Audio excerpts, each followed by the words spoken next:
دا یو کال په عمر کې په سړي ډز شي او هغه ایمانداره غیرتمند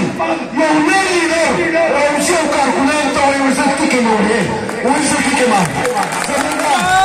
زموږ بوډاګان موږ چې شپېتو کالو شو کیندکو خورو قسم به خورم میاشت ټکټ ته نه رقیږو موږ د بوډاګان چې د کیندکو خورو نو میاشت ټکټ ته نه رقیږو اسفندیار ولي تورې کار کړی اسفندیار ولي باچا اج خدای په دوزخونو کې د هغه کور خواته دماکه شوې وه د هغه د کور خواته دماکه شوې وه هغه بیا چې په چارسده کې چې په سترګو مې ولیدلی نواز شریف چې هغه تښتېدلی دی د علاج په نوم نواز شریف چې هغه تښتېدلی دی د علاج په نوم اتروسه رانغی نه تو زمونږ ته وایي موږ د خان سپایان یو موږ د خان ورکران یو موږ د عمران خان بچول یو انشاءالله موږ هغه غیرتي لیډر دی هغه ایماندار مړ لیډر دی پاکستانه په غیرت ولاړ دی انشاءالله د پاکستان تحریک انصاف یو وړوکی یو بچی یو کارکون به ورسره ولاړ وي موږ ستا د وینې د قربان موږ ستا د وینې د قربان خاله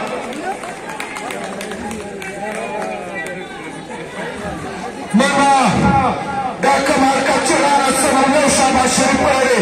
دا خبرې مې اوري شهباز شریف دې دا خبره اوري دی په اسلام آباد کې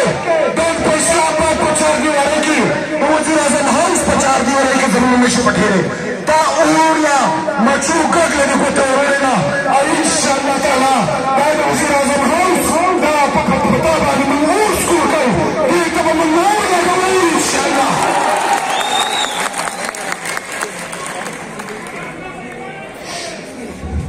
رانا صلی الله اپا کې تشبت ته هغه په هېڅ کې هم نه دی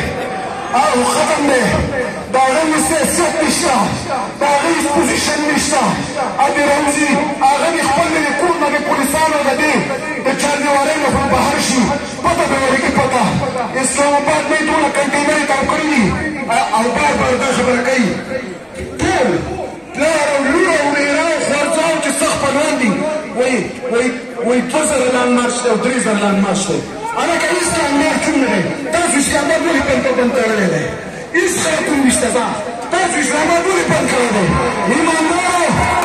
تاسو ولې اسلام آباد بند کړی دی خان صاحب په لاهور ګوشهار او وزیرآباد کې او دوی مخ پرې رپېږي اکام پیټان رہی ہے هغه خبره ده هغه مرزوانو دی هغه مرزوان هغه بلاول بلاولۍ هغه زنانه هغه چنۍ مخې زموږ ولې خارجه دی تاسو هم چوکه د افسوس خبره ده د شرم خبره دا ده د شرم او د افسوس دا ټول عمر شو په زرداري ډز نه کېږي په نواز شریف ډز نه کېږي په شهباز شریف ډز نه کېږي ځکه دا غلامان دي دا بېغیرته دي د دوی ایمان نشته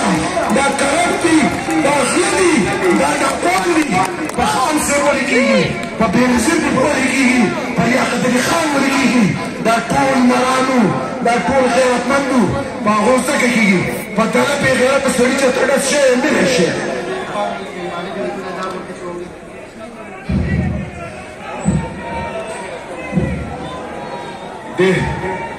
د تاسو د مېلمانه په دې طرف ولې راوستوس په موږ یې خرابوئ که نور څه مطلبونه ولې راوسته په موږ باندې دې جلسې ته وګورئ تاسو په موږ باندې جلسه دغه راوسته چاینیز دي کار سود دي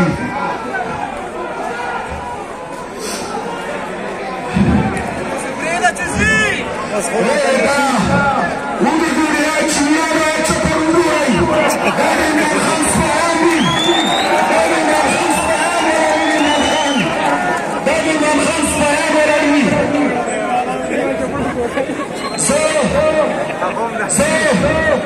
زه یو خبره کوم په اخره کې ستاسو ډېر ټایم نه علم نو ډېر ټایم شو اوس به ځو صرف د برفه د مګرې د مدین د کابل ملګرو ته انتظار کوم چې راشي د قمبر بایپاس ته یا په دې پروګرام چوک ته چې ټول ځو په شریکه باندې دا به چکرې ټول پلازې ته به ځو هلته به کینو هلته به درنه ورکوو انشاءالله موږ به نور پاکستان شام کوو موږ پاکستان نور